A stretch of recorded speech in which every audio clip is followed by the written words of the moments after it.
tell me about yourself? Name, Okay. age. My name is Oliver. My current name is E. Lee Han Ul. I have studied in New Zealand for 3 months, and I've been studying in here for 2 months. Yeah, and I will go move on 1,000 class. Okay. Yeah. So, what are you studying in university? My major is mechanical engineering, and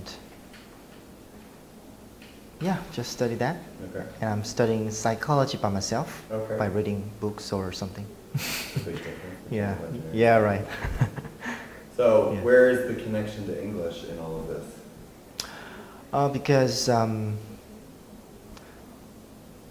my dream is related about English, because I want to learn more things from any other English countries, like in United States. There's my role model, some of my role models, such as Anthony Robbins and Brian Tracy.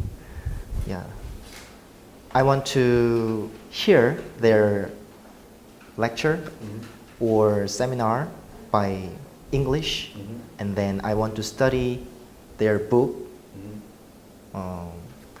and also I want to study psychology more variety way. So that's why I choose studying English. Okay. Yeah. So, I know that you had gone to New Zealand to study English, but first, you're not originally from Seoul, right? Yeah, right. Your hometown is Gwangju. in Gwangju. Yeah. So why come all the way from Gwangju up to Seoul? Because my university is in Seoul. Yeah, and so I'm already used to live in Seoul. And also, I read a book when I was in military school, military service, military service, Yeah. Which is book Coach Park written. So, and then I decided to come here when I was in military service.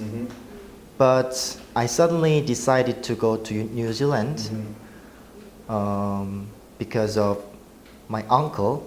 My uncle's opinion was so strong. Oh, really? Yeah, yeah. He said, when I go to New Zealand, it will make me more improve my English and also very helpful than studying in Korea. Okay. Yeah. So then you go to New Zealand because your uncle lives there. Yeah, right. So it's a great opportunity to go there. So going to New Zealand, what was the biggest challenge when you got there? Of course, it's English. Right. Yeah, because I'm a little bit scared about speaking English in front of foreigner people. So, beating scared of English is the first top priority for me. Right. So, I always tried to beat them by speaking my foreigner friends and traveling each other. Yeah, traveling to many places. Yeah. So now, what are the differences between learning English in language school in New Zealand and then learning here? Well, studying in New Zealand is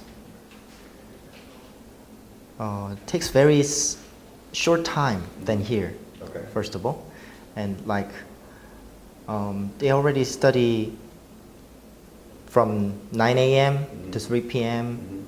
and every day, and then study reading for 1 hour and listening for 1 hour, writing for 1 hour, and yeah, grammar for 1 hour. It's like every day, but it's not enough for me. Okay. And then also it's very slow to improve my English. And the difference between them is here is more specific to way of study English. Mm-hmm. The coaches, they know how to improve my English, and they know exactly my present position. Mm-hmm. Yeah. So obviously, so we have a rule here that students aren't supposed to speak Korean. Yeah, right. So we try to control it as much as possible. And we only have certain areas where people can speak Korean.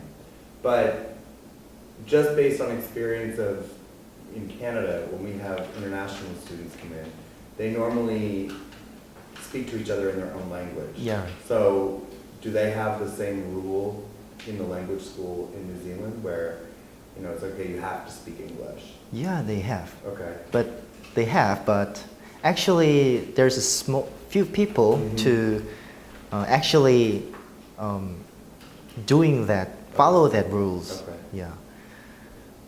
So I think that's really important thing. Right. Yeah, because when I was in New Zealand, Mhm. I actually avoid my friends of who from Korean, Mhm. and I always hang out with my foreigner friends. Mhm. Yeah. Okay. Yeah. Yeah, because it can become very easy if you meet sort of like somebody else who's Yeah. Korean or somebody Yeah. else from Gwangju when you're in New Zealand. Yeah. It can become really comfortable. All right. So do you miss it? Do you miss New Zealand? Yeah, right. Yeah. Of course. Really? Yeah. Didn't you find the accent difficult though? Accent? accent. Actually, I heard that New Zealand pronunciation is clear. Okay. Yeah, between British and American. Okay. Yeah, their accent is middle. Well, Yeah, I heard. It's neutral? I don't New Zealand has know. a neutral accent? No. Oh, really? They have a softer Australian accent Oh, in some ways, but it's quite Yeah. painful. yeah, but it was quite hard to understand. Mm. Yeah. In the beginning, yeah. Yeah. It would be. So if somebody is planning to go abroad, like for example, working holiday or to study abroad, what are some things that they need to do? Like what are things that people need to be more prepared for, do you think? I think absolutely English. Okay. Yeah. If you do not prepare English Mhm. and then go to abroad, like Australia or New Zealand, it might be improve your English, but it takes very long time. Mhm. Yeah, and the environment of in there is much more hard than you think. I think preparing English is the top priority to Mhm. go abroad, Mhm. and then you can improve your English Mhm. much more better. Okay. Yeah. So what do you think a lot of people who are going abroad, what do you think they underestimate? I think I mean, obviously, when I moved to Korea, the biggest, obviously cultural differences, and we had food, but it was also, like, for me, I was blind. Yeah, right. Because I couldn't read Korean, I couldn't understand Korean, I couldn't speak Korean. So when I arrived here, literally, I was, like, deaf and blind. So I couldn't hear, couldn't see, because I couldn't do anything with Korean language. I knew nothing about it. And I think I underestimated how little English there was here. Like, Yeah. for me, I thought, oh, people will speak English. Somebody will speak English. But when I first arrived in 2008, it was zero. And I was in digital. So I think students kind of go into working holidays very like, well, I'm just going to do this. And so I'll do 2 months of studying and then I'll go abroad. And they think they can handle it. So why do you think it becomes really difficult? What do they not expect when they get there? I think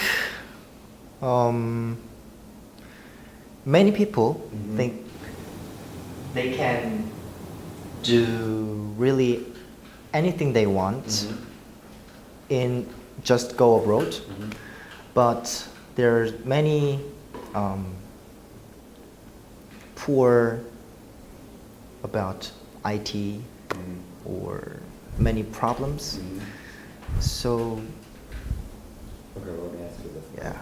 So you've been at this training center for 2 months. Yeah, right. How do you think this training center prepares people to go abroad? I think for English, the most important in English is just listen the foreigner says and then speaking what they want to say. Yeah. So I think that's enough to preparing for go abroad. I think as that way, this training center is very good to preparing abroad, Okay. go abroad. Yeah. And how do you think this training center is different from other academies in that regard? Yeah. Many academy just teaching grammar or memorizing sentence and just repeating. And this training center is like being a foreigner. Okay. Yeah. So I think that is the most different than any other academy. Okay. So if you could, like, if your friends told you, hey, Oliver, you know, I'm going to go on a working holiday, what would you tell them? How would you tell them to get prepared? I'll tell you first, prepare English, and then and then go. Because English will not be improving as much you think. Okay. Yeah, I would say that. Yeah. Okay. Yeah. So what is your goal after this? So 2 more months, Yeah. and then what's the plan? I'll go back to my university, and then I will keep training English by myself, and then I will go abroad and live there maybe 4 years later.